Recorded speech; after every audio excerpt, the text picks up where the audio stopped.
नमस्कार, C24 तास मध्ये आपले स्वागत। एक नजर टाकूयात आजच्या ठळक घडामोडींवर। व्यापाऱ्यांनी कांद्याचे भाव कमी काढल्याने शेतकरी आक्रमक, लिलाव पाडले बंद।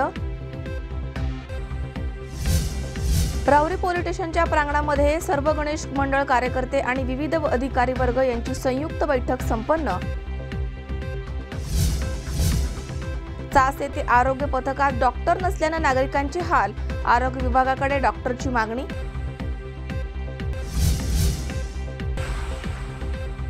आणि शेंडी आणि पोखर्डी या गावच्या सीमेवर रंगला गौराईची लढतचा सामना।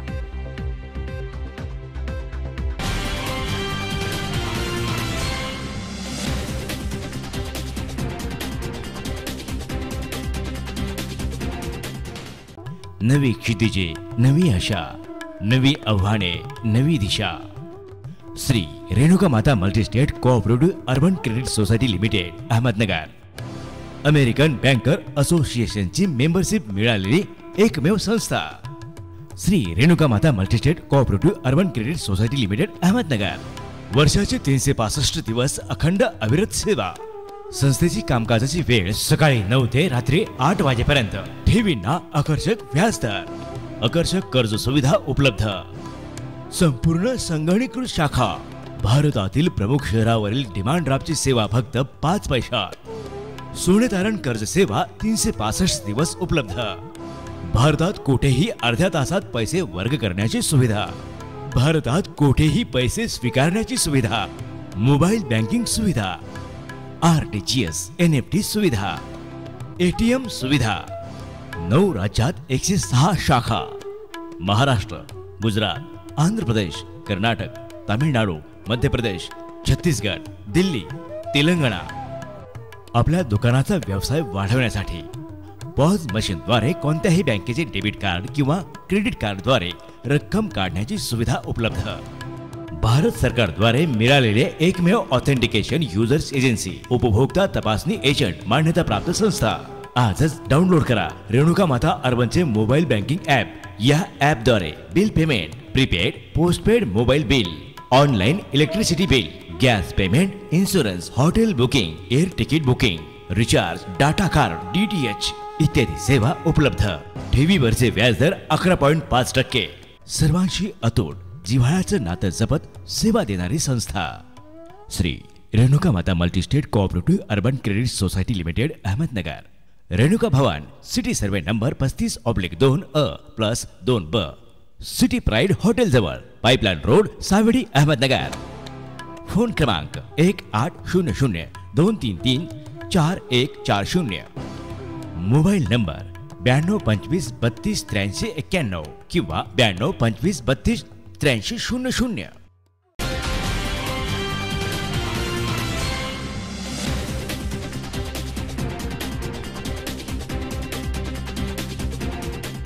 बातमीपत्रात आपलं स्वागत। पाहूया सविस्तर वृत्त। कोपरगाव कृषी उत्पन्न बाजार समितीमध्ये कांद्याचे लिलाव सुरू होताच व्यापाऱ्यांनी 1800 रुपये भाव काढला। त्यामुळे शेतकऱ्यांनी कांदा लिलावच बंद पाडला। 2000च्या वर कांद्याला भाव मिळावा अशी मागणी शेतकऱ्यांनी केली आहे। दरम्यान भाव न मिळाल्याने लिलाव बंद ठेवण्याचं शेतकऱ्यांनी ठरवलं। शेवटी पुन्हा फेर लिलाव घेण्याचं ठरवण्यात आलंय। कोपरगाव कृषी उत्पन्न बाजार समितीमध्ये कांद्याचे लिलाव सुरू होताच व्यापाऱ्यांनी 1800 रुपयापर्यंत भाव काढला। त्यामुळे उपस्थित शेतकऱ्यांनी कांदा लिलाव बंद पाडला।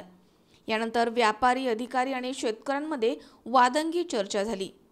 शेतकऱ्यांनी 2000च्या वरती कांद्याला भाव देण्याची मागणी केली आहे आणि व्यापाऱ्यांनी 1500 ते 2000च्या दरम्यान भाव देऊ असं म्हटल्यानंतर कांदा लिलाव बंद ठेवण्याचं शेतकऱ्यांनी ठरवलं। परंतु त्यावर तोडगा काढत शेवटी पुन्हा फेर लिलाव घेण्याचं चर्चेअंती ठरलंय। कोपरगाव बाजार समितीमध्ये मागील आठवड्यामध्ये कांद्याला सुमारे 2200 ते 2800 पर्यंत भाव निघाला होता। तर कोपरगाव येथील व्यापाऱ्यांनी आज कांद्याचे भाव 1800 रुपयांनी खाली आणल्यामुळे शेतकरी संतप्त झालेत आणि त्यांनी कांदा लिलाव बंद पाडले। या प्रकारामुळे कांदा गोणी घेऊन आलेल्या वाहनांची आणि शेतकऱ्यांची बाजार समितीच्या आवारामध्ये एकच गर्दी झाली होती। सकाळपासून दुपारी 3:30 वाजेपर्यंत फेर लिलावास सुरुवात झाली नव्हती। त्यामुळे शेतकऱ्यांना व्यापाऱ्यांच्या आडमुठे धोरणामुळे दिवसभर उपाशीपोटी ताटकळत थांबावं लागलंय. लूट चाललेली सध्याच्या स्थितीला व्यापाऱ्यांची ही जाणीवपूर्वक आज समजा देश पातळीवर कुठं असं मार्केट पडलेलं नाही जे सरासरीचं मार्केट शेतकऱ्यांची सरासरीची जे लेवल ती घ्यावं बा अशी आमची इच्छा शेतकऱ्यांची. आता सध्या समजा आता मार्केट 1000 जरी केले असं ना ज्या मालाचं समजा मोल असं ना त्या मालाचं मोल द्यावा एवढी शेतकऱ्यांची मागणी बस. शेतकऱ्यांनी जे आज आंदोलन केलं तर यापूर्वी 2400, 2500, 2600, 2700 पर्यंत बाजार देत होते. आज रोजी त्यांनी 1500 ते 1700 रुपये मार्केट काढलं. सगळे शेतकरी एकत्रित आले आणि आज शेतकरी एकत्रित आल्यानंतर सगळे व्यापारी शेतकरी आले ते शेतकऱ्यांनी व्यापाऱ्याला बोलवलं. एकही व्यापारी शेतकऱ्याच्या पुढे प्रश्न द्यायला उत्तर द्यायला उभा राहिला नाही. शेवट जे मार्केट कमिटीचे जे चेअरमन आहे त्यांनी आमची शेतकऱ्याची समजूत करण्याचा प्रयत्न केला. शेवट एक बंद खोलीमध्ये शेतकरी बोलवले आणि व्यापाऱ्याशी संमत असं केलं का 2000 रुपये आम्ही काढू, परंतु शेतकऱ्यांनी ते मान्य केलं नाही. शेतकऱ्यांचं म्हणणं आहे श्रीरामपूरमध्ये वडाळा इथं 2 दिवसापूर्वी 2627 रुपये मार्केट निघालं. आज जे पुण्यामध्ये 2627 मार्केट आहे त्याच्यापेक्षा 50 रुपये रेंजनं आमचा कांदा घ्यावा अशी आमची सगळी शेतकऱ्यांची म्हणणं आहे. 2627 पर्यंत बाजार गेले होते आणि गेल्या 2 दिवसापासून यांनी अचानक भाव कमी करून टाकले. अचानक पडले भाव जरी कमी आणि कमी केले म्हणजे जवळजवळ 700-800 रुपयांनी प्रति क्विंटल भाव कमी केले. त्याच्यामुळे शेतकऱ्यांचा उद्रेक झालेला आहे. ठीक आहे भाव कमी जास्त होते पण ठीक आहे 100-200 रुपये पण तुम्ही एकदम 700-800 रुपयांनी जर प्रति क्विंटल भाव कमी करायला कसं काय त्या शेतकऱ्यांचं जगायचं, कसं काय तुम्हाला विकायचा. म्हणून शेतकऱ्यांना हा उद्रेक झाला शेवटी नाईलाजाने. हा नाईलाजाने तो तुम्हाला मार्केट आज बंद करावं वेळ आली. मग आता याच्यावर काय तोडगा निघाला? काय तर व्यापारीच समंजसपणाने मार्केट कमिटीने बसून एकत्र निर्णय घेतला पाहिजे आणि योग्य भाव शेतकऱ्याला दिला पाहिजे. शेतकऱ्याची हीच अपेक्षा आहे की बा शेतकऱ्याला हीच अपेक्षा आहे की त्यांना योग्य भाव दिला पाहिजे. याकरता व्यापारी आणि मार्केट कमिटीने एकत्र येऊन हा निर्णय घेतला पाहिजे अशी आमची सर्व शेतकऱ्याची इच्छा आहे. असं आता सकाळी तुम्हाला भाव कमी दिला आणि आता तुम्ही जेव्हा निलाव बंद पाडताय त्याच्यानंतर पुन्हा तुम्हाला भाव वाढून देणार आहे. मग हे म्हणजे वेळ का आली शेतकऱ्यांवर निलाव बंद पाडण्याची? मग भाव कमी केल्यामुळे अचानक भाव कमी केले ना. मागच्या पंधरवड्यामध्ये 3000 प्रति क्विंटल भाव गेला. 3200, 3600, 3300 पर्यंत बाजार गेले. आता माझ्या खिशात पट्टी आता माझी विक्री पावती पट्टी ही 22 तारखेला मी अमोल ट्रेडिंग मध्ये 2300 रुपये प्रति क्विंटल माल विकलेला आहे. माझ्या आता पावती आणि हाच माल जर 1700 रुपये आज विकू राहील तुम्ही 2 दिवसात म्हणजे 22 तारखेला म्हणजे तुम्ही 22 तारखेला 2300 रुपये घेतलेला माल आज तुम्ही लगेच 1700-1600 घेऊन राहिले म्हणजे प्रति क्विंटल 600-700 रुपये प्रति क्विंटल नुकसान राहिलं ना. एवढा भाव कमी नाही व्हायला पाहिजे ना. आता तुम्हाला काय भावाची अपेक्षा राहील? आमचं असं मत आहे कमीत कमी 2000च्या आसपास तर बाजार पाहिजे नको. 2000 पेक्षा वरती बाजार असावे. माल पाहून ठीक आहे आम्ही समजू शकतो मालाची प्रत पाहून तुम्ही किंमत द्या. आमचं काय म्हणणं आहे मालाची प्रत पाहून किंमत द्या परंतु कमीत कमी 2000 पेक्षा वरच असलं पाहिजे ना बाजार. आता पण जर फेर निलाव झाले आणि त्यामध्ये तुम्हाला मालाला भाव कमी मिळाला तर तुमची काय पुढचं पाऊल? आम्ही आम्ही बंद करणार. आम्हाला माल पाहून बरं का माल पाहून आमची मालाची किंमत माल पाहून किंमत दिली पाहिजे. पण असं काही कारण नाही ना अचानक भाव कमी होण्याचं काही कारण तर सांगितलं पाहिजे ना. काय कारण असं घडलं का अचानक तुम्ही 700-800 रुपयांनी प्रति क्विंटल लगेच भाव कमी केले? याला असं काही शासकीय काही कारण सांगितलं पाहिजे ना. तुमच्या का माल त्यांचं म्हणणं असं का आवक वाढली हे काही निमित्त आहे का? आवक वाढली म्हणजे लगेच 700-800 रुपये बाजार कमी होतो का? आजच्या कृषी उत्पन्न बाजार समिती कोपरगाव या मार्केटमध्ये जवळच्या गावामधून येवला, नांदगाव आसपासच्या खेड्यामधून आपलं माल कांद्याची आवक झाली. परंतु सकाळी लिलाव चालू होत असताना शेतकऱ्यांनी कमी भाव निघाल्यामुळं लिलाव बंद पाडले होते. परंतु व्यापाऱ्याशी चर्चा करून आम्ही दुपारी 3 वाजता काहीतरी सकारात्मक निर्णय घेऊन आम्ही दुपारी 3 वाजता लिलाव चालू करत आहोत. योगेश डोके, C24 तास, कोपरगाव. मनसर कृषी उत्पन्न बाजार समितीचे उपसभापती गणपतराव इंदोरे यांनी सभापती देवदत्त निकम यांच्यावर केलेल्या भ्रष्टाचाराचा आरोपाचा धागा पकडून सर्वच राजकीय पक्षांनी आरोपाच्या फैरी झाडल्या आणि त्यामधनं राजकीय वातावरण गरम करण्याचा प्रयत्न झालाय। यावर सभापती देवदत्त निकम यांनी अखेर C24 तासच्या कॅमेऱ्यासमोर येत खुलासा केलाय। याबाबत सभापती निकम यांच्याशी बातचीत केली आमचे प्रतिनिधी अमोल जाधव यांनी। तेव्हा पाहूयात काय आहे या आरोपांचं सत्य। सर्व साहेब, मला एक सांगा का उपसभापती गणपतराव इंदोरे यांनी भ्रष्टाचाराचे आरोप केले, त्याबाबत तुमच्या भ्रष्टाचाराचे आरोप केले त्याबद्दल काय सांगा? माजी उपसभापती गणपतराव इंदोरे यांनी जे आरोप भ्रष्टाचाराचे केलेले आहेत हे बिनबुडाचे आरोप त्या ठिकाणी, त्याच्यात कुठल्याही प्रकारचं तथ्य नाही।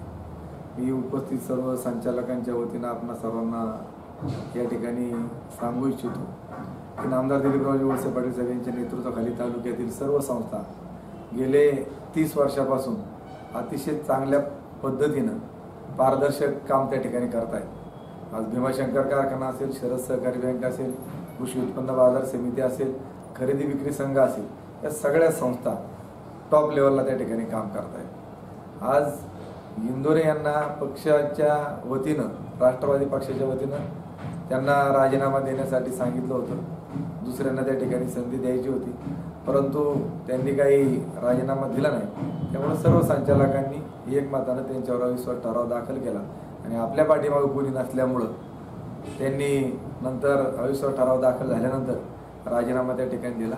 तो संचालक मंडळाने मंजूर त्या ठिकाणी केला। आरोप जे त्यांनी केलेत की सिक्युरिटीमध्ये भ्रष्टाचार झाला, साफसफाईमध्ये त्या ठिकाणी भ्रष्टाचार झाला म्हणजे गाडीच्या संदर्भामध्ये त्या ठिकाणी त्यांनी सांगितलं भ्रष्टाचार झाला म्हणजे एखादी वस्तू किंवा सिक्युरिटीचं काम असेल की त्याची निविदा ही 100 रुपयाला आली आणि संचालक मंडळाने ती 150 रुपयाला दिली, 125 रुपयाला त्या ठिकाणी दिली। साफसफाईच्या बाबत तसं असे जर असेल तर त्याला आपण भ्रष्टाचार म्हणतो। सिक्युरिटीच्या बाबत आपल्या सर्वांना माहिती की मनसर कृषी उत्पन्न बाजार समिती ही हायवे लगत त्या ठिकाणी आहे। येथे प्रचंड प्रमाणात वाहतुकीची कोंडी व्हायची। बाजार समितीमधून जो रस्ता जातो पाठीमागे रहिवासी मोठ्या प्रमाणात आहेत, स्कूल बसेस आहेत, हायवेने जाणाऱ्या ॲम्ब्युलन्स त्या ठिकाणी तासनतास थांबायच्या। म्हणून संचालक मंडळाने एकमताने निर्णय घेतला की लोकांना सुविधा द्यायचं काम करायचं, बाजार समितीनं फक्त पैसे मिळवायचं काम करायचं नाही। म्हणून त्याच्याकरता कॉन्ट्रॅक्ट पद्धतीनं आपण सिक्युरिटीचं काम दिलं आणि ते काम दिल्यानंतर वाहतूक व्यवस्था सुरळीत त्या ठिकाणी झाली। हे काम देताना इंदोरे देखील त्यावेळी उपस्थित होते, त्यांनी देखील संमती त्या ठिकाणी दिली। आजच्या तारखेला देखील पुन्हा एकदा साफसफाई आणि सिक्युरिटीचं कामाचं कॉन्ट्रॅक्ट पुन्हा 1 वर्षाकरता दरवर्षी आपण 1 वर्षाकरता देतो। ते काम देखील निविदा कमी दराचा आहे त्याला त्या ठिकाणी एजन्सीला दिली। इंदोरे देखील त्यावेळी उपस्थित होते, ते म्हणले माझे कुठल्याही प्रकारचे आरोप किंवा हरकत त्या ठिकाणी नाही। त्यांनी देखील आज पुन्हा सही त्या ठिकाणी केली, हे मला मान्य। म्हणजे नैराश्यपोटी आपल्याला पदावरून त्या ठिकाणी जावं लागलं, मग पदावरून दूर होताना ही पद्धत आहे राजकारणाची की आपण एकदा त्या खुर्चीवरून जातोय म्हणल्यानंतर बेछूट काहीतरी आरोप त्या ठिकाणी करायचे। तसंच साफसफाईच्या गाडीच्या संदर्भामधला विषय आहे की यापूर्वी 2008 सालामध्ये बाजार समितीला गाडी त्या ठिकाणी घेतली शासनाच्या निर्णयानुसार। सभापतीला त्या ठिकाणी गाडी वापरण्याचा अधिकार आहे, सगळ्या बाजार समितीला त्या ठिकाणी आहे। आता ज्यावेळी ही गाडी 9-10 वर्षाची गाडी झाल्यानंतर ती वारंवार बिघडायची, तिला दर महिन्याला 25-30 हजार रुपये मेंटेनन्सचा खर्च यायचा, पुढे गाडी त्या ठिकाणी बंद पडायची। म्हणून निर्णय त्या ठिकाणी झाला की नवीन गाडी खरेदी करायची। 15 लाख रुपये गाडीला खरेदीला त्या ठिकाणी शासनाने मंजुरी दिली, परंतु संस्थेचे कुठेतरी पैसे वाचले पाहिजे म्हणून संचालक मंडळाने निर्णय घेतला की नवीन गाडी घेण्यापेक्षा सभापती तुम्ही तुमची गाडी वापरा, तिचा मेंटेनन्स तुम्ही तुमचा त्या ठिकाणी करायचा। अशा प्रकारे आणि फक्त संस्थेच्या वतीनं डिझेल 15 लाख रुपये वाचले, त्याचं व्याज वाचलं, मेंटेनन्स गाडीचा वाचला। आता जर गाडीचं खाजगी गाडीला डिझेल टाकला असं यांचं म्हणणं असेल तर शासनाचा निर्णय आहे की 15 लाखापर्यंत बाजार समिती गाडी घेऊ शकते। त्यानुसार आज संचालक मंडळ निर्णय घेतला की जुन्या गाडीचा, बंद पडलेल्या गाडीचा लिलाव करून टाकायचा आणि नवीन गाडी बाजार समितीला घ्यायची। हा विषय काय परत चर्चेला त्या ठिकाणी येणार नाही। तालुक्यातली शिवसेना व भारतीय जनता पार्टी या दोन्ही पक्षांनी आपल्यावर झालेल्या आरोपांची चौकशी करण्याची मागणी केली, याबाबत आपण काय सांगा? आम्ही पत्रकार परिषदेमध्ये त्या ठिकाणी सांगितलं की आम्ही कुठल्याही चौकशीला त्या ठिकाणी तयार आहोत। भाजप शिवसेनेचं राज्यामध्ये सरकार आहे, केंद्रामध्ये सरकार त्या ठिकाणी आहे की त्यांना पाहिजे ती इन्क्वायरी ते करू शकतात। संस्थेचं 14-15, 15-16चं लेखा परीक्षण ऑडिट शासकीय त्या ठिकाणी पूर्ण झालेलं आहे. बाजार समितीला अ वर्ग त्या ठिकाणी मिळालेला आहे. संस्थेकडे आज रोजी 13 कोटी रुपयाच्या ठेवी बाजार समितीकडे त्या ठिकाणी आहे. संस्था टॉपला त्या ठिकाणी माल मोठ्या प्रमाणात आवक होती. इथला कारभार अतिशय चांगल्या पद्धतीने चालू आहे. शेतकरी देखील या ठिकाणी खुश बाजार समितीच्या कामकाजावर त्या ठिकाणी आहेत. आज भाजप शिवसेना जरी काही बेछोट आरोप करत असले, कुठल्याही प्रकारचं तथ्य नाही. जे नेते आरोप करत असतील, जयसिंगराव एरंडे असतील किंवा राजाराम मानकेले असतील, त्यांनी देखील अनेक वर्ष राष्ट्रवादी काँग्रेस पक्षामध्ये नामदार वळसे पाटलांबरोबर काम केलं. इकडं काहीतरी समोरच्या बाजूला काय दिलं, मग शिवसेनेत पळाले. आज शिवसेनेमध्ये त्यांचं काही तिथं परत जुळलं नाही, भाजपमध्ये गेले. आमचा त्यांना सवाल आहे का आम्ही सगळे एक दिलाने पहिल्यापासून वळसे पाटील साहेबांबरोबर त्या ठिकाणी आहोत. उद्या तुम्ही आता नाही बीजेपीत पडलं तर हे काय करतील तुम्हाला माहिती. शिवसेना व भाजपने आपल्यावर झालेल्या भ्रष्टाचाराच्या आरोपाचे भांडवल स्वतःच्या प्रसिद्धीसाठी वापरत आहेत. तर त्याबद्दल तुम्हाला काय वाटतं? खरं आहे ना की ज्यावेळी कुठलाही मुद्दा आपल्याकडे नाही, काम शून्य त्या ठिकाणी आहेत त्यांच्या बाजूनी, आज त्यांना या सरकारने कर्जमाफीच्या बाबत जो निर्णय घेतला त्याच्याबाबत हे बोलायला तयार नाही. गाड्याच्या संदर्भामध्ये आम्हीच चालू करतो आणून आता परत बंद त्या ठिकाणी झालं, त्याच्यावर हे बोलायला त्या ठिकाणी तयार नाहीत. फक्त संधी साधूचं राजकारणाचं काम यांचं सध्या त्या ठिकाणी चालू आहे. मला या निमित्ताने एवढं सांगायचं की राजाराम मानकेले असतील, जयसिंग एरंडे असतील, यांनी जो उल्लेख त्या ठिकाणी केला का बा यांना कारखान्यावरून दूर त्या ठिकाणी केलं, अमुक केलं तमुक केलं. माझ्यासारख्या कार्यकर्त्याला नामदार वळसे पाटील साहेबांनी कारखान्यात 5 वर्ष संचालक, सलग 10 वर्ष चेअरमन म्हणून काम त्या ठिकाणी केलं. आणि सगळ्या लोकांना माहिती की या कारखान्याला राज्य देश पातळीवरचे अनेक पुरस्कार मिळाले. शेतकऱ्याला 1 नंबरचा भाव देण्याचं काम कारखान्याने त्या ठिकाणी केलं. मला 10 वर्ष त्या ठिकाणी पूर्ण झाली. नामदार दिलीपरावजी वळसे पाटील सरकार बदलल्यानंतर त्यांना देखील देशामध्ये साखर महासंघाचं नेतृत्व करायचं होतं. त्यामुळे तिथं त्यांना संधी देण्याचं ठरलं. त्यावेळी संचालक मंडळाने आम्ही सर्वांनी सांगितलं की साहेबांनी एकमताने त्या ठिकाणी कारखान्याचं चेअरमन व्हावं. ते चेअरमन झाले. आज राष्ट्रीय साखर महासंघाचे ते चेअरमन म्हणून चांगलं काम करतात. साखर धंद्याच्या बाबतचे देश पातळीवरचे आंतरराष्ट्रीय प्रश्न मांडतात. आता पुन्हा एकदा त्यांना वसंतदादा शुगर इन्स्टिट्यूटचं देखील उपाध्यक्षपद त्या ठिकाणी आदरणीय पवार साहेबांनी आणि विश्वस्तांनी दिलेले ते चांगलं काम त्या ठिकाणी करतात. प्रश्न त्यांनी पुन्हा एक मांडला की यांच्या सोयीकरता भीमाशंकर कारखाना अडचणीत आणण्याकरता वळसे पाटलांनी 15 किलोमीटरवरती शेजारी दुसरा कारखाना खाजगी त्या ठिकाणी काम चालू केलेलं आहे. मला आपणा सर्वांना सांगायचं की भीमाशंकर सहकारी साखर कारखाना त्यावेळी ऊसाची परिस्थिती कमी होती, उपलब्धता कमी होती, इरिगेशन कमी होतं. आज तालुक्यामधलं क्षेत्र बागायत वाढत चाललं. ऊसाला हमी भाव त्या ठिकाणी चांगला मिळतो आणि या दृष्टीनं तालुक्यात ऊस वाढतो, शेजारच्या परिसरात ऊस त्या ठिकाणी वाढतोय. शिरूर तालुक्यामध्ये प्रचंड प्रमाणात 25 लाख टन ऊस आहे. तिकडची गाव आपल्या मतदारसंघामध्ये त्या लोकांचे ऊस तुटत नव्हते. कोणाच्या तरी हातापाया पडून त्या ठिकाणी त्यांना ऊस घालायला लागायची. ज्यावेळी साईकृपा कारखान्याला ऊस त्या ठिकाणी घातले हिरडगावला, याच परिसरातल्या लोकांना दमडी देखील ऊसाची पेमेंटची मिळत नाही. म्हणून त्या शेतकऱ्यांच्या आग्रहाखातर खाजगी कारखाना त्या ठिकाणी उभं करण्याचं काम चालू. आमचं यांना आव्हान का तुम्ही जर कर्तृत्ववान असाल, तुम्ही लोकांना बरोबर घेऊन, आता काय सरकारने परवानगी दिलेली जे कोणाला तुम्ही एखादा कारखाना काढा, चालवून पहा. बिनबुडाचे आरोप करणं सोपं त्याडे, परंतु संस्था चालवणं हे काय एवढं सोपं त्या ठिकाणी नाही. हे देखील मला त्यांना निर्कुल सांगायचं. परंतु कारखाना काढताना हा सहकारी साखर कारखानाही काढता आला असता, मात्र तो खाजगी कारखाना काढणं शासन आता सहकारी साखर कारखान्याला त्या ठिकाणी परवानगी देत नाही. हा सरकारचा निर्णय त्या ठिकाणी. त्यामुळे तुम्हाला काढायचं असेल तर खाजगी पद्धतीने काढावं लागतं. माझा एक पुन्हा एकदा प्रश्न आहे आपल्याला, उपसभापती गणपती इंदोरे यांना पदावरून हटवण्यामागचं असं काय घडलं होतं की त्यांना पदभार काढून घेण्यात आला? कारण तुम्हाला देखील माहिती आहे की इथं संस्थेमध्ये आल्यानंतर आपण संस्थेचं हित त्या ठिकाणी पाहिलं पाहिजे की कर्मचाऱ्यांबरोबर नीटनेटकं बोलायचं नाही, पदाधिकाऱ्यांबरोबर नीटनेटकं बोलायचं नाही, आरेरावीची भाषा त्या ठिकाणी बोलायची आणि नको ते प्रकार असं बेशिस्तपणाचं वर्तन त्यांचं या ठिकाणी व्हायला लागल्यानंतर त्याचा परिणाम कर्मचाऱ्यांच्या कामकाज पद्धतीवरती त्या ठिकाणी व्हायला लागला. मीटिंगमध्ये देखील बसल्यानंतर सर्वांशी विषय मंजूर करत असताना घडीत एक सांगायचं तर थोड्या वेळाने दुसरं सांगायचं. त्याच्यामुळे सर्वांनी निर्णय घेतला की त्यांना त्या पदावरून त्या ठिकाणी दूर करायचं आणि संजय शेळकेंसारख्या एका आदिवासी कार्यकर्त्यांना त्या ठिकाणी संधी देण्यात आलेली उपसभापती. अमोल जाधव, C24 तास, Manchar. Modern food enterprises private लिमिटेडनं आयकॉनिक ब्रँड पुन्हा लॉन्च केलाय आणि पुणे आणि आसपासच्या परिसरामध्ये या आठवड्यात तो सादर करण्यात येणार आहे.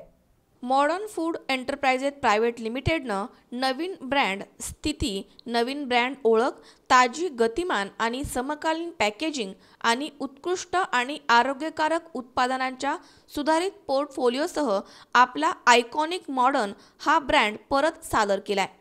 पुणे आणि आसपासच्या परिसरामध्ये या आठवड्यामध्ये तो सादर केला जाईल. नवीन मॉडर्न ब्रँड जीवनामधील प्रत्येक टप्प्यावरती, जेवणाच्या प्रत्येक प्रसंगी अधिक आरोग्यकारक, पौष्टिक आणि चविष्ट पर्यायांच्या शोधामध्ये असलेल्या ग्राहकांना भावतील अशा उत्पादनांच्या श्रेणीसह ग्राहकांच्या अनेक समूहांना आकर्षित करेल. या पद्धतीनं त्यांची रचना करण्यात आली आहे. नव्यानं तयार केलेल्या नवीन लोगोनं आयकॉनिक मॉडर्न ट्रेडमार्कला ताजेपणा आलाय. त्यामुळे तो अधिक गतिमान आणि ऊर्जावान झालाय आणि नव्यानं सादर केलेल्या ब्रँडला सकारात्मकतेची भावना, स्मार्टनेस, वैविध्य आणि कल्पकता आली आहे. या पॅकेजिंगमध्ये मॉडर्नच्या विशिष्ट चौकटीचे पॅटर्न आणि उभ्या रेषांचा उपयोग करण्यात आलाय. त्यांना एक नवं गतिमान रूप देण्यात आलंय. लोकांनी संपन्न होऊन जीवनाचा पूर्ण आस्वाद घ्यावा हे मॉडर्नचं नवीन तंत्रज्ञान यातून प्रकट होतं. पुणे आणि पिंपरी चिंचवड भागामध्ये मॉडर्नच्या बाजारपेठेमधील वाटा अंदाजे 15 ते 18% आहे आणि तो पुढील 1 वर्षामध्ये दुप्पट करण्याचा कंपनीचा विचार आहे.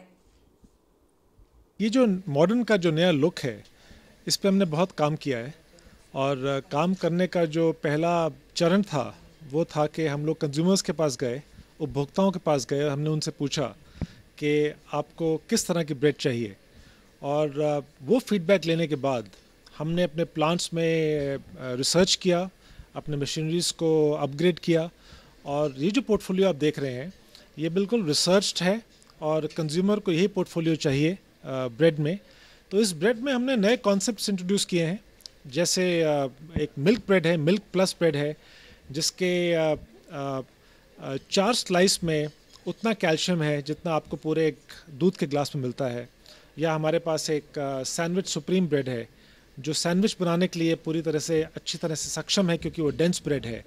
या फिर मल्टीग्रेन ब्रेड है जिसमें हमने जिसका जो फ्लावर भी हम यूज़ करते हैं वो 7 अलग अलग ग्रेन से मिला के इस्तेमाल करते हैं. तो इस तरह के कॉन्सेप्ट्स हैं जो इंटरेस्टिंग है और आने वाले वक्त में हम इन कॉन्सेप्ट्स को और स्ट्रॉन्ग करना चाहेंगे हर मार्केट में और हमारा जो बिज़नेस आगे बढ़ेगा वो इसके ज़रिए से आगे बढ़ेगा क्योंकि ये पूरी रेसिपीज़ अच्छी तरह से रिसर्च की हुई हैं. कंज्यूमर्स के लिए ये है कि इससे ज़्यादा रेलेवेंट, इससे ज़्यादा अपग्रेडेड और हेल्दी, न्यूट्रिशियस और टेस्टी पोर्टफोलियो ब्रेड में किसी कंपनी के पास नहीं है. ये एक ट्रस्टेड ब्रांड है जो इंडिया में पिछले 50 साल से थ्राइव कर रहा है और आगे बढ़ रहा है. और जब ऐसे ब्रांड में एक नयापन आता है तो कंज्यूमर्स के पास वो सारे कारण हैं इसको लेने के लिए क्योंकि इससे ज़्यादा, जैसे मैंने कहा, कोई पोर्टफोलियो रेलेवेंट नहीं है आज की तारीख में. अमोल उदमले सह हर्षल कोठावदे, C24 तास, पुणे. या ठिकाणी वेळ झाली छोट्याशा विश्रांतीची. अवघ्या काही क्षणात परत येतोय. तुम्ही पाहत राहा C24 तास, गावर्तमानात बिनधास्त.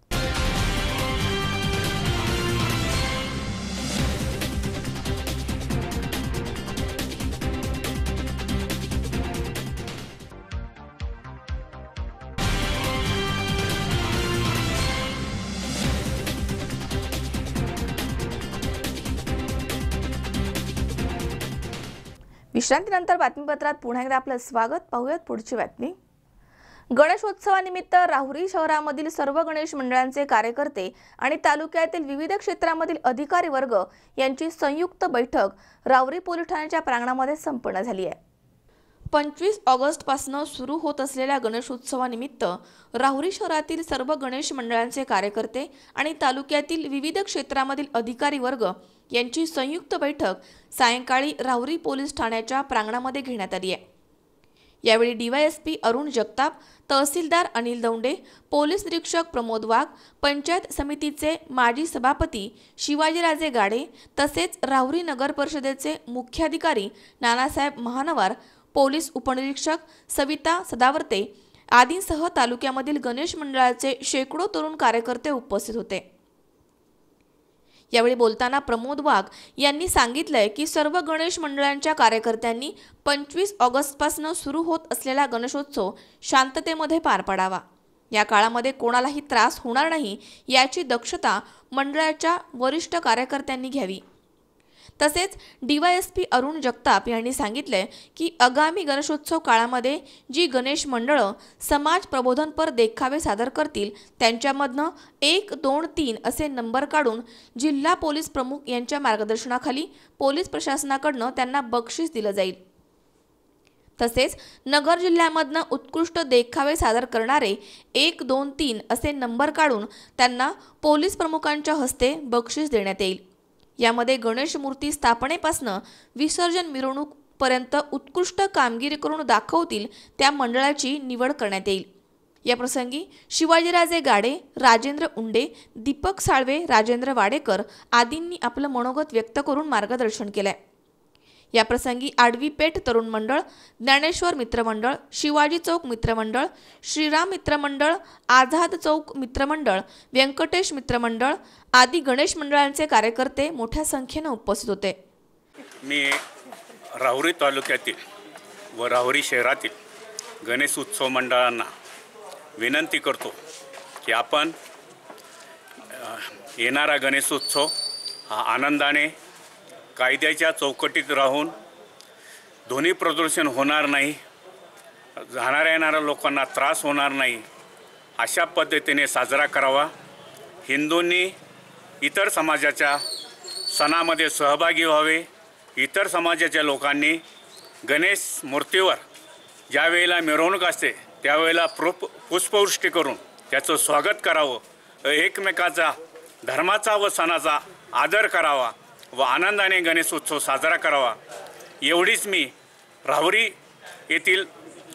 शहरातील गणेशोत्सव मंडळांना विनंती करतो आणि हा सण आनंदाने साजरा करावा अशा शुभेच्छा देतो। यावर्षी प्रथमच आमचे पोलीस अधीक्षक श्री रंजन कुमार शर्मा यांच्या संकल्पनेतून प्रत्येक पोलिसांच्या हद्दीत 3 मंडळं जे चांगल्या प्रकारे सजावट करतील, CCTV लावतील, दिलेल्या शर्ती व अटी यांचे पालन करतील, महिला व पुरुषांसाठी वेगळ्या रांगा ठेवतील, सामाजिक देखावे सादर करतील ज्यामुळे तणाव होणार नाही अशा प्रकारचे देखावे साजरे करून समाजामध्ये चांगल्या प्रकारे संदेश देतील अशा मंडळाची निवड करून असे मंडळ जे बसवण्या मूर्ती प्रतिष्ठापनेपासून विसर्जनपर्यंत सर्व प्रकारे चांगल्या पद्धतीने त्यांचे स्वयंसेवक अध्यक्ष अटीचे पालन करून अत्यंत आनंदाने सण साजरे करतील अशी 3 मंडळे आम्ही निवडणार आहे।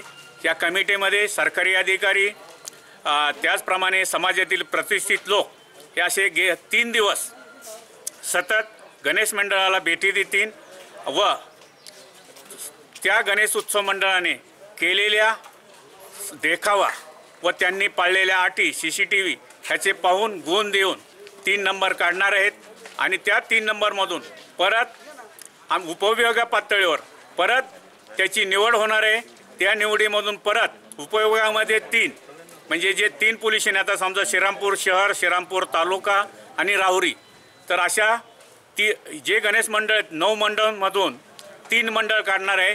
ते 3 मंडळ जिल्हा पातळीवर पाठवणार आहे आणि जिल्हा पातळीवर सुद्धा जे चांगले गणेश मंडळ ठरणार आहे त्या जिल्हा पातळीवर येणाऱ्या 21 मंडळातून परत 3 मंडळ हे आम्हाला 1, 2, 3 असे जिल्हा पातळीवर बक्षीस देणार आहे। तर मला अपेक्षा आहे राहुरी शहरातील लोक चांगल्या प्रकारे गणेश उत्सव साजरा करून चांगल्या प्रकारे सजावट करून जिल्ह्यामध्ये नंबर 1 काढतील अशी माझी अपेक्षा आहे।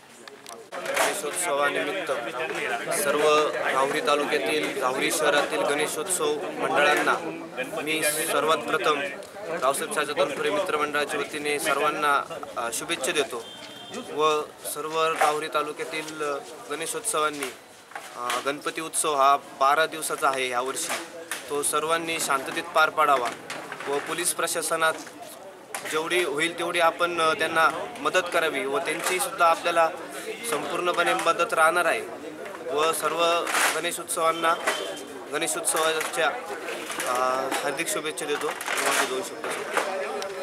मनोज साळवे सह सतीश फुलसौंदर, C24 तास, राहुरी.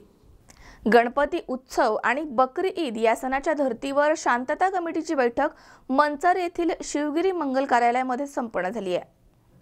गणपती उत्सव आणि बकरी ईद या सणाच्या धर्तीवर शांतता कमिटीची बैठक मंचर येथील शिवगिरी मंगल कार्यालयामध्ये संपन्न झाली आहे. यावेळी पुणे ग्रामीणच्या अप्पर पोलीस अधीक्षिका तेजस्विनी सातपुते यांनी कायदा आणि सुव्यवस्थेबाबत मार्गदर्शन केले. या शांतता कमिटीच्या बैठकीस मंचरचे सहाय्यक पोलीस निरीक्षक रवींद्र मांजरे, घोडेगावचे सहाय्यक पोलीस निरीक्षक दराडे, नायब तहसीलदार विजय केंगले, सरपंच दत्ता गांजाळे, मंचर शहर शांतता कमिटी अध्यक्ष कैलास मानखेले आणि सर्व सभासद उपस्थित होते. यावेळी वाद्य, परवाने, मिरवणूक याबाबत पुणे ग्रामीणच्या अप्पर पोलीस अधीक्षिका तेजस्विनी सातपुते यांनी मार्गदर्शन केले. यावेळी अनेक मान्यवरांनी आपली मतं व्यक्त केली आहेत. बातमी अशी आहे की ऑलरेडी 4 दिवसांसाठी एक्झेम्पशन दिलेलं आहे. 25 तारखेला रात्री 12 वाजेपर्यंतचं एक्झेम्पशन दिलेलं आहे. 31 तारखेला दिलेलं आहे, 2 सप्टेंबरला दिलेलं आहे आणि 5 सप्टेंबरला दिलेलं आहे. तर 5 सप्टेंबर हा विसर्जनाचाच दिवस आहे, त्यामुळे त्या दिवशी तुम्ही कुठले कार्यक्रम ठेवू शकत नाही. परंतु हे 3 दिवस आहेत, 25, 31 आणि 2, जे कार्यक्रम तुमचे जास्त वेळ लांबणारे आहेत किंवा ज्या ठिकाणी तुम्हाला लाऊडस्पीकर लावण्याची आवश्यकता पडणार आहे, असे कार्यक्रम या 3 दिवशी जर तुम्ही अरेंज केले तर तुम्हाला ऑटोमॅटिकली 12 वाजेपर्यंतची परवानगी आहेच.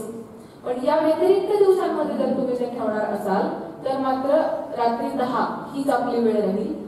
पुन्हा त्या लाऊडस्पीकरला सुद्धा 55 डेसिबलचं बंधन माननीय सर्वोच्च न्यायालयाने ठरवून दिलेलं आहे.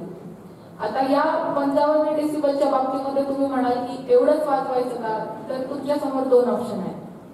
तुम्ही तुमच्या घरामध्ये मोठमोठ्याने कितीही आवाजामध्ये ते वाजवा, बाहेर लोकांना आवाज जाणार नाही, डिस्टर्बन्स होणार नाही, अशा रीतीने तुम्ही तुमच्या घरात वाजवत असाल, तुम्ही 55 नाही 200 डेसिबल वरती वाजवा, कुणाला काही प्रश्न नाही. प्रश्न आहे ज्या वेळेला तुम्ही सार्वजनिक ठिकाणी वाजवता, तो सार्वजनिक रस्ता तुमचा आहे का, तिथली हवा, पाणी, आकाश तुमचे आहेत का, ते सार्वजनिक आहेत, सर्वांचे समान आहेत, त्याच्यावरती तुमच्या एकट्याचा अधिकार नाही. अशा ठिकाणी तुम्ही आवाजाचं प्रदूषण करू शकत नाही. अशा ठिकाणी तुम्ही ते 55 डेसिबल पर्यंतच वाजवणं अपेक्षित आहे. त्यामुळे या गोष्टीची तुम्ही सगळ्यांनी खबरदारी घ्यायची. दिनेश बानखेले, C24 तास, मंचर. पुण्याचे आंतरराष्ट्रीय रॅली ड्रायव्हर संजय टकले यांनी आशिया पॅसिफिक रॅली मालिकेमधील मलेशियन रॅलीमध्ये दुसऱ्या आशिया करंड गटामध्ये 4था आणि एकूण क्रमवारीमध्ये 6वा क्रमांक पटकावलाय. पुण्याचे आंतरराष्ट्रीय रॅली ड्रायव्हर संजय टकले यांनी आशिया पॅसिफिक रॅली मालिकेमध्ये मलेशियन रॅलीमध्ये दुसऱ्या आशिया करंड गटामध्ये 4था आणि एकूण क्रमवारीमध्ये 6वा क्रमांक पटकावलाय. पहिल्या दिवशी केवळ 2 किलोमीटर अंतर बाकी असताना कार भटकल्यानंतर त्यांनी दुसऱ्या दिवशी रिस्टार्ट करत रॅली पूर्ण केली आहे. मलेशियामधील जोहोर बारू भागामध्ये ही रॅली पार पडली आहे. संजय टकले यांनी एमपार्ट या नव्या संघाचं प्रतिनिधित्व केलं होतं. जपानची नोरिकी ताकेशिता त्यांची नेव्हिगेटर होती. टकले यांनी मित्सुबिशी मिरज R5 ही जास्त वेगवान आणि शक्तिशाली कार चालवली आहे. तसेच अखेरच्या स्पर्धकांच्या पेनल्टीमध्ये 1 तासाची भर घालून त्याला तसं करण्याची परवानगी मिळाली आहे. शेवटची स्टेज पूर्ण न करणाऱ्या स्पर्धकाला अशी पेनल्टी असते. यावेळी संजय टकले यांचा मलेशियन रॅलीमध्ये 4था तर PRCमध्ये 6वा क्रमांक होता. रविवारी दुसऱ्या दिवशी त्यांनी 6वा क्रमांक कायम राखलाय. तर मलेशियन रॅलीमध्ये दुसऱ्या क्रमांकापर्यंत त्यांना मजल मारता आली आहे. गेली काही वर्ष PRC पातळीवर पूर्ण पालिकेत सहभागी होणाऱ्या संजय टकले यांनी या मोसमामध्ये पॅसिफिक विभागामधील न्यूझीलंड आणि ऑस्ट्रेलिया येथील फेऱ्यामध्ये भाग घेतला नाही. गेल्या मोसमापर्यंत तो जपानच्या कुस्को रेसिंग संघाचं प्रतिनिधित्व करत होते. यंदा टकले यांनी एमपार्ट संघाशी करार केला. त्याने मित्सुबिशी मिरज R5 ही नवीन कार खरेदी केली. त्या दृष्टीनं पूर्वतयारीवर भर देण्याकरता त्यानं केवळ आशिया करंडक फेरीमध्येच भाग घेतला. संजय टकले यांना आत्तापर्यंत अनेक स्पर्धेमध्ये गौरवण्यात आले. दरम्यान त्यांची पुढची वाटचाल काय आहे हे त्यांनी C24 तासशी बोलताना स्पष्ट केलंय. आत्ताच मलेशिया येथील आशिया पॅसिफिक रॅलीमध्ये दुसरा क्रमांक मिळवला आहे मी भारतातर्फे आणि आत्ताच परत आले भारतामध्ये. या रॅलीबद्दल सांगायचं म्हणजे ही रॅली जगातील सर्वात खडतर रॅली मानली जाते. रेन फॉरेस्ट, पाऊस भरपूर असतो, निसरडे रस्ते असतात आणि ही रॅली चालवणे एक चॅलेंज असतं. आणि मलेशियामध्ये गेलेली 5-6 वर्ष बरेच रॅली जिंकलं होतं, इथून पुढे पण जिंकल अशी आशा ठेवतोय. बाकी रेसिंगविषयी बोललं तर आता पुढचा माझा टप्पा वर्ल्ड चॅम्पियनशिपमध्ये भारताला रिप्रेझेंट करण्याचा राहील आणि त्या दिशेने मी तयारी करत आहे व मी माझ्याकडनं पूर्ण प्रयत्न करेन त्या इव्हेंटमध्ये चांगलं करण्यासाठी. तुकाराम गोडसे, C24 तास, हडपसर, पुणे.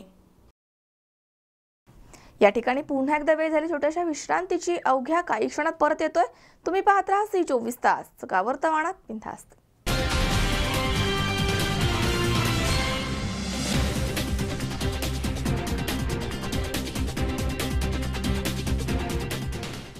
तुमचं डायनिंग सेटचं स्वप्न कसंही असो, ते पूर्ण करण्याची जबाबदारी आमची.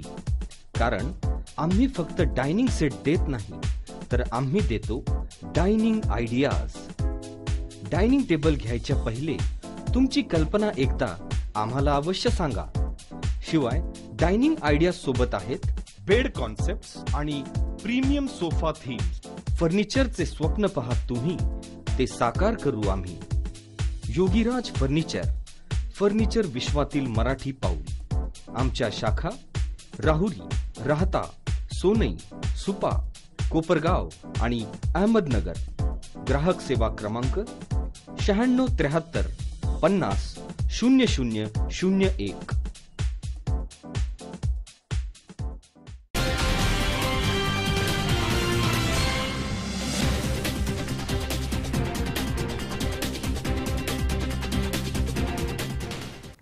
विश्रांतीनंतर बातमीपत्रात पुन्हा एकदा आपलं स्वागत. पाहूयात पुढची बातमी. आंबेगाव तालुक्यातील चास या गावामध्ये प्राथमिक आरोग्य पथकामध्ये गेल्या 2 ते 2.5 वर्षांपासून डॉक्टर नाहीये. त्यामुळे नागरिकांचे आणि रुग्णांचे हाल होत आहेत. त्यामुळे या ठिकाणी डॉक्टरची नेमणूक करावी अशी मागणी नागरिक आणि बजरंग दल यांच्या वतीनं करण्यात आली आहे. चास या गावामध्ये प्राथमिक आरोग्य पथकामध्ये 2 ते 2.5 वर्ष फक्त एकच फार्मासिस्ट आहे आणि तो आजार लक्षात घेऊन गोळ्या आणि औषधे रुग्णांना देत असतो. मात्र तो काही डॉक्टर नाहीये, तो फक्त फार्मासिस्ट असल्याचं येथील नागरिकांनी सांगितलंय. डॉक्टर नसल्यानं नागरिकांना उपचारांसाठी मंचर आणि घोडेगाव ग्रामीण रुग्णालयामध्ये किंवा प्राथमिक आरोग्य केंद्र महाळुंगे पडवळ या ठिकाणी 7 किलोमीटर अंतराचा प्रवास करून जावं लागतंय. मात्र यामध्ये गोरगरीब जनतेचे हाल होताना दिसत आहेत. त्यामुळे चास या गावामधील नागरिकांमध्ये संतापाचं वातावरण निर्माण झालंय. 2 ते 2.5 वर्षांपासून शासन मात्र जाणीवपूर्वक याकडे दुर्लक्ष करतंय का असा प्रश्न नागरिकांमधून उपस्थित केला जातोय. लवकरात लवकर चास या ठिकाणी प्राथमिक आरोग्य पथकामध्ये डॉक्टरची आणि कर्मचाऱ्याची नियुक्ती करावी अशी मागणी गावामधील नागरिक आणि बजरंग दल यांच्या वतीनं करण्यात आली आहे. मोहसिन काठेवाडी, C24 तास, घोडेगाव. आमचे खूप हाल होतात. घोडेगावला, माळुंगला, मंचरला जावं लागतं. गाड्या वेळेत भेटती नाहीत. पेशंटचे खूप हाल होतात. म्हणून लवकर तर लवकर डॉक्टर या गावात यावा अशी आमची मागणी. चास गावामध्ये ग्रामीण रुग्णालयामध्ये डॉक्टरची सेवा उपलब्ध नाही आहे. बाकी सर्व प्रशासन आहे, गोळ्या औषधं आहे, परंतु फार्मासिस्ट फक्त गोळ्या औषधं देऊनच उपचार करू शकतात. परंतु डॉक्टर जर असते तर पेशंट लोकांना त्या आजारावरती निदान करून औषधं आमचे फार्मासिस्ट उपलब्ध करून देऊ शकतात. मी महाराष्ट्र शासनाला विनंती करतो की आपण या ठिकाणी आमच्या चास गावामध्ये कमीत कमी 3-3.5 हजार लोकसंख्येचं हे आमचं चास गाव आहे. या चास गावामध्ये आपण लवकरात लवकर डॉक्टरांची सेवा उपलब्ध करून द्यावी ही आपणास नम्र विनंती.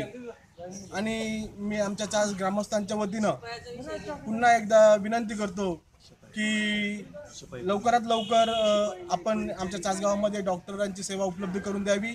तसेच आमच्या ग्रामीण रुग्णालयामध्ये शिपाई म्हणून सेवक या ठिकाणी लवकरात लवकर रुजू करावा ही आपणास नम्र विनंती. दवाखान्यामध्ये गेले 2-2.5 वर्षापासून डॉक्टर नसल्याने गोरगरीब जनतेचे पेशंटचे हाल होत आहेत. तातडीने कुठल्याही पेशंटला दवाखान्यामध्ये आणण्यासाठी डॉक्टर नसल्याने या ठिकाणी त्रास होत आहे आणि यापासून चासपासून 6 ते 7 किलोमीटर घोडेगाव या ठिकाणी रुग्णालय आहे किंवा मग म्हाळुंगे पडवळ किंवा मंचर या ठिकाणी पेशंटला जाण्यासाठी वेळ लागत आहे. तातडीने कुठल्याही पेशंटला काही झालं सपोज लांब जाण्यासाठी या ठिकाणी सुव्यवस्था नाही आहे. गोरगरीब जनतेचे गेल्या 2-2.5 वर्षापासून हाल होत आहेत.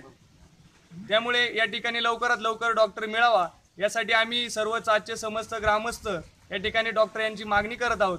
म्हणून या ठिकाणी आम्ही आज सर्वजण जमलेलो आहोत. मोहसिन काठेवाडी, C24 तास, घोडेगाव. आपल्या लाडक्या बाप्पांची सर्वत्रच आतुरतेनं वाट बघितली जाते. मात्र GST आणि दुष्काळ असं दुहेरी संकट गणेशोत्सवावर येऊन ठेपलंय. तर गणेश मूर्तींचे भाव देखील 30 ते 40% वाढलेत. दरवर्षीप्रमाणे यंदाही बाप्पांच्या आगमनाची सगळेच आतुरतेनं वाट पाहत आहेत. मूर्तिकारांची शेवटचा हात फिरवण्यासाठी लगबग सुरू आहे. मात्र यंदा GST सोबत दुष्काळाचं सावट असे दुहेरी संकट घोंगावत आहे. GSTमुळं 30 ते 40% मूर्तींचे दर वाढण्याची शक्यता वर्तवण्यात येते. त्यामुळं उत्सवाचं असणारं भावनिक नातं जपण्याची कसरत मूर्तिकारांना करावी लागते. श्रीगोंदा शहरामधील साधारण 10 कुटुंब गणपती मूर्ती बनवणं आणि त्यावरती रंगकाम करण्याचं काम करतायत.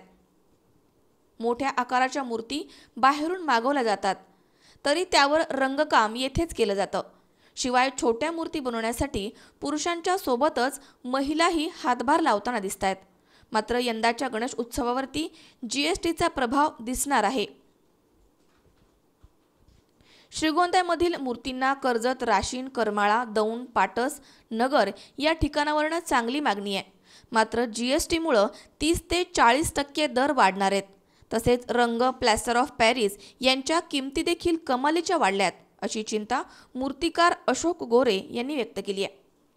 आपण काही माल कच्चा माल जो पेनवरून आणतो, मुंबईवरून पेनवरून जो माल आणतो अमरापूरमधून, तर त्या मालामध्ये कच्च्या मालामध्ये बऱ्यापैकी आपल्याला 50% रेट वाढून आलेले आहेत. तर ते रेट वाढून आल्यामुळं बराचसा माल गणपतीच्या मूर्त्या महाग झालेल्या आहेत. आणि मध्यंतरी जे GST लागू झाला त्या GSTच्या कालावधीत POPच्या कंपन्या जवळजवळ पूर्णपणे बंदच होत्या. GST लागू होणार होता त्यावेळेस. तर GST लागू झाल्यानंतर POPचे रेट वाढले, कलरचे रेट वाढले, सर्व मटेरियल जे लागणाऱ्याला साधनं आहेत सगळ्यांचे रेट वाढले. आणि त्याच्यामुळं ह्या वर्षी गणपतीच्या रेटमध्ये 30-40% फरक पडू शकतो. जवळजवळ तसा 50% फरक पडू शकतो. पण जे काही दुष्काळाची सावट आहे सध्या, त्या दुष्काळामुळं जे आपले सामान्य माणूस दुष्काळामुळं काही महागाची मूर्ती घेऊ शकत नाही किंवा जास्त रेट आम्ही जर वाढवले तर ते त्यांना महागात जाईल. तर आम्ही त्याच्यामुळं मोठी मूर्ती जी लोक मोठी मूर्ती घेतात, 2 फूट 3 फूट अशी मूर्ती जी घेतात ते दुष्काळामुळं छोटी मूर्ती घेऊन जातात. तर GST लागू झाल्यामुळं जरी 50% फरक पडला असेल तरी आम्ही पण रेटमध्ये 30-40% फरक पडू शकतो जास्तीत जास्त. आम्ही पण जास्त 50% जितकाच रेट वाढवू असं काही नाही. सुहास कुलकर्णी, C24 तास, श्रीगोंदा. या ठिकाणी पुन्हा एकदा वेळ झाली छोट्याशा विश्रांतीची. अवघ्या काही क्षणात परत येतोय. तुम्ही पाहत राहा C24 तास, जगा वर्तमानात बिनधास्त.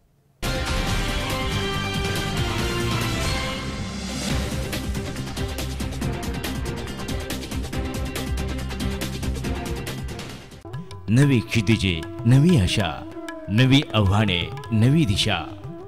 Shri Renuka Mata multistate cooperative urban credit society limited, Ahmednagar.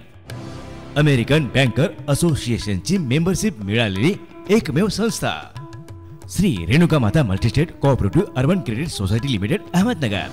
वर्षाचे 365 दिवस अखंड अविरत सेवा. संस्थेची कामकाजाची वेळ सकाळी 9 ते रात्री 8 वाजेपर्यंत. ठेवींना आकर्षक व्याजदर. आकर्षक कर्ज सुविधा उपलब्ध। संपूर्ण संगणकीकृत शाखा। भारतातील प्रमुख शहरावरील डिमांड ड्राफ्टची सेवा फक्त 5 पैशात। सोने तारण कर्ज सेवा 365 दिवस उपलब्ध। भारतात कुठेही अर्ध्या तासात पैसे वर्ग करण्याची सुविधा। भारतात कुठेही पैसे स्वीकारण्याची सुविधा। मोबाईल बँकिंग सुविधा, RTGS, NFT सुविधा, ATM सुविधा। 9 राज्यात 106 शाखा। महाराष्ट्र, गुजरात, आंध्र प्रदेश, कर्नाटक, तामिळनाडू, मध्य प्रदेश, छत्तीसगड, दिल्ली, तेलंगणा। आपल्या दुकानाचा व्यवसाय वाढवण्यासाठी पॉज मशीनद्वारे कोणत्याही बँकेचे डेबिट कार्ड किंवा क्रेडिट कार्डद्वारे रक्कम काढण्याची सुविधा उपलब्ध। भारत सरकारद्वारे मिळालेले एकमेव ऑथेंटिकेशन युजर्स एजन्सी, उपभोक्ता तपासणी एजंट मान्यता प्राप्त संस्था। आजच डाउनलोड करा रेणुका माता अर्बनचे मोबाईल बँकिंग ॲप। या ॲपद्वारे bill payment, prepaid, postpaid mobile bill, online electricity bill, gas payment, insurance, hotel booking, air ticket booking, recharge, data card, DTH इत्यादी सेवा उपलब्ध। ठेवीवरचे व्याजदर 11.5%। सर्वांशी अतूट जिव्हाळ्याचं नातं जपत सेवा देणारी संस्था Shri Renuka Mata multistate cooperative urban credit society limited, Ahmednagar. Renuka Bhavan, city survey number 35/2A+2B, city pride hotel जवळ, pipeline road, Savedi, Ahmednagar. Phone क्रमांक 1800-233-4140। मोबाईल नंबर 9225328391 किंवा 9225328300।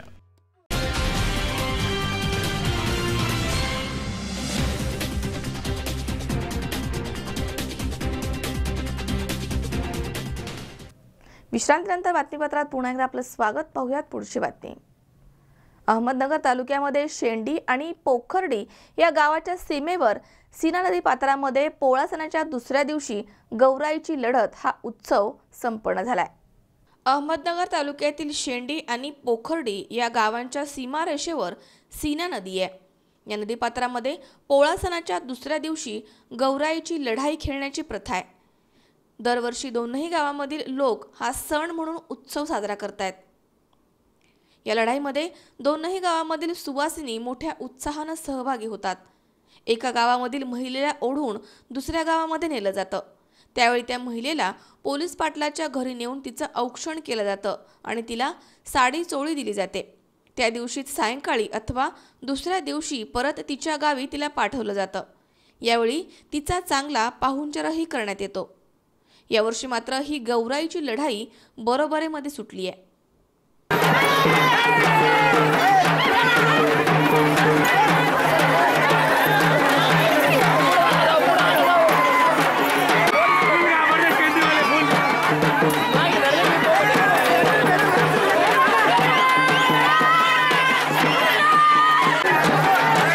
शेंडी पोखर्डी गौराई महिलांची लढाई ही एक आमच्या गावाला लाभलेली ऐतिहासिक, धार्मिक, सांस्कृतिक परंपरा आहे।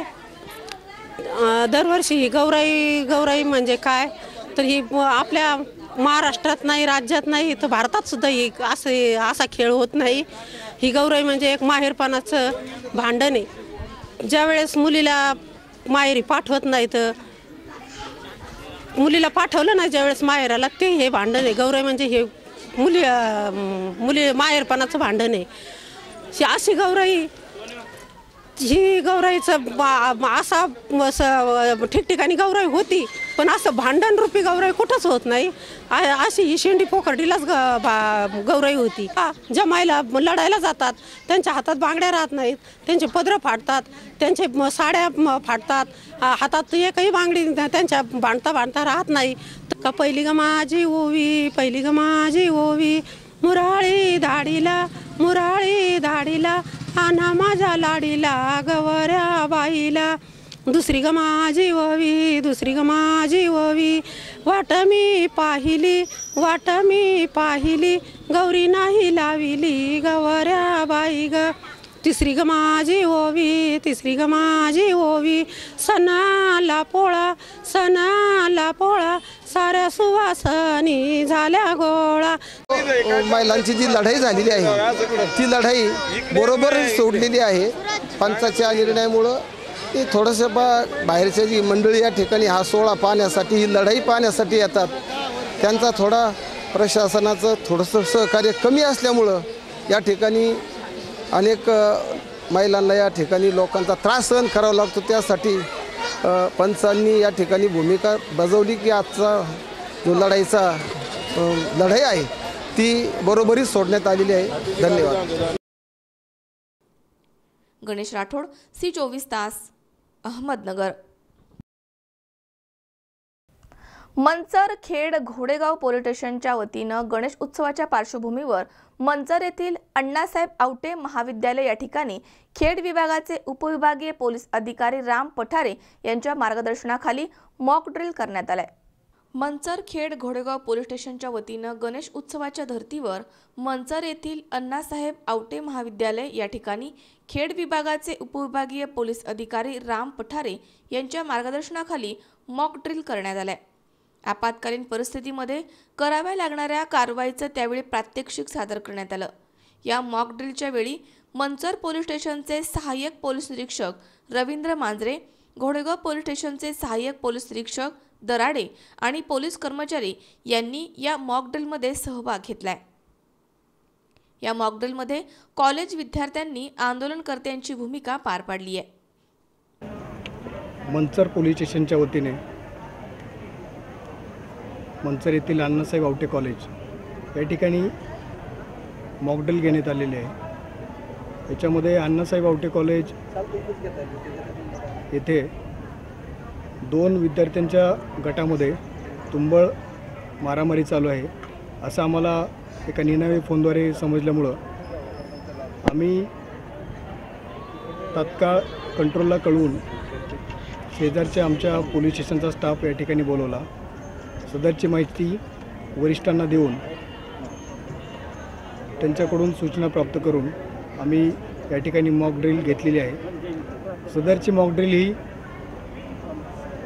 अचानक अशा काही घटना जर उद्भवल्या, जसे की दंगल असेल, दहशतवादी हल्ला असेल, तर अशा वेळेस पोलिसांची तयारी कितपत आहे आणि त्याच्यामध्ये ज्या शासकीय संस्था असतात, शासकीय विभाग आहेत, तर त्या विभागांचा आणि पोलिसांचा यांचा ताळमेळ कसा बसतो आहे, त्याच्यावरती काय रिस्पॉन्स मिळतो आहे, या सर्व गोष्टींची शहानिशा करण्यासाठी अशा प्रकारचे मॉक ड्रिल घेण्यात येतात. ही जी मॉक ड्रिल घेतलेली आहे, ह्या मॉक ड्रिलवरून आम्हा सर्व पोलिसांचं त्यासोबत शासकीय यंत्रणेचं जे कॉर्डिनेशन आहे ते कॉर्डिनेशन अतिशय चांगल्या प्रकारचं असलेलं दिसून आलेलं आहे. सदर मॉक ड्रिलमध्ये खेड उपविभागाचे उपविभागीय पोलीस अधिकारी राम पठारे साहेब, गोडेगाव पोलीस स्टेशनचे API दराडे साहेब आणि त्यांचा सर्व स्टाफ, माझ्यासोबत PSI गाडगे आणि मंचर पोलीस स्टेशनचा सर्व स्टाफ, तसेच खेड पोलीस स्टेशनचे API मस्के आणि त्यांचा स्टाफ हे सर्व सहभागी झाले होते. सदर मॉक ड्रिलच्या दरम्यान आम्ही ॲम्ब्युलन्सला कॉल करून तसेच माननीय तहसीलदार आंबेगाव यांना देखील या ठिकाणी बोलून घेतलेलं आहे. सदरची मॉक ड्रिल या ठिकाणी यशस्वीपणे पार पडली आहे.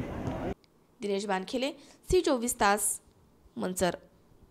रावरी तालुक्यातील टाकळी मिया इथे निमसे वस्तीवर अज्ञात चोरट्यांनी स्वयंपाकघराच्या दरवाजाचा कडेकोंडा तोडून आतमध्ये प्रवेश करून सुमारे 25 तोळे सोनं आणि 50,000 रुपये रोख असा एकूण 8 लाखांचा ऐवज चोरून पोबारा केलाय.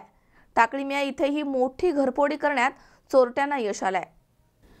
राहुरी तालुक्यातील टाकळी मिया इथे निमसे वस्तीवरती मोठी घरफोडी झाली आहे.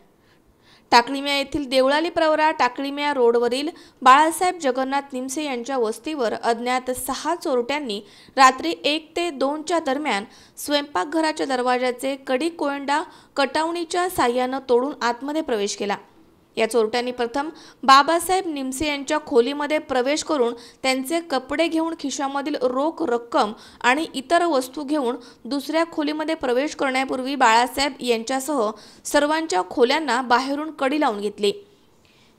त्यानंतर चोरट्यांनी बेडरूममध्ये प्रवेश केला.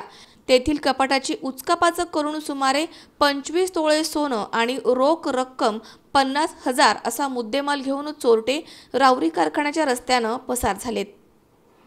ही घटना घडत असताना सतीश बाळासाहेब निमसे यांच्या घरामधील उचकापाचकीचा आवाजावरनं चोरटे घरामध्ये शिरल्याचं लक्षात आलं. त्यांनी परिसरामधील मित्रांना तातडीनं फोन करून घटनेची माहिती दिली आहे. अवघ्या अर्ध्या तासामध्ये 30 ते 35 तरुण ग्रामस्थ वस्तीवर जमा झाले. परंतु त्यापूर्वी अवघ्या 20 ते 25 मिनिटांमध्ये चोरट्यांनी चोरी करून वस्तीवरनं पोबारा केलाय. घटनास्थळी श्वान पथकास पाचारण करण्यात आलं. श्वानानं निमसे यांच्या वस्तीपासनं टाकळीमिया राहुरी कारखाना या रस्त्यापर्यंत माग काढलाय. त्यानंतर टाकळीमिया देवळाली प्रवरा या रस्त्यावरनं भाऊसाहेब तोडमल यांच्या ऊसाच्या शेतापर्यंत माग काढला. तर घटनास्थळी श्रीरामपूरचे पोलीस उपअधीक्षक अरुण जगताप, राहुरीचे पोलीस निरीक्षक प्रमोद वाघ यांनी भेट दिली आहे. मनोज साळवे सह सतीश फुलसौंदर, C24 तास, राहुरी. पुन्हा एकदा पाहूयात काही ठळक घडामोडी. व्यापाऱ्यांनी कांद्याचे भाव कमी काढल्यानं शेतकरी आक्रमक, लिलाव पाडले बंद. राहुरी पोलीस स्टेशनच्या प्रांगणामध्ये सर्व गणेश मंडळ कार्यकर्ते आणि विविध अधिकारी वर्ग यांची संयुक्त बैठक संपन्न. चास येथे आरोग्य पथकात डॉक्टर नसल्यानं नागरिकांचे हाल, आरोग्य विभागाकडे डॉक्टरची मागणी.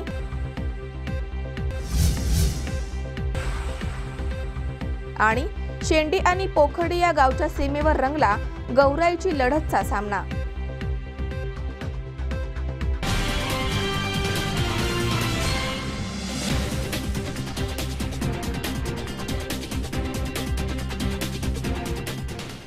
याचबरोबर बातमीपत्रात आज वेळ झाली इथेच थांबण्याची. ताज्या अपडेटसाठी बघत रहा C24 तास. सगळा वर्तमानात बिंदास.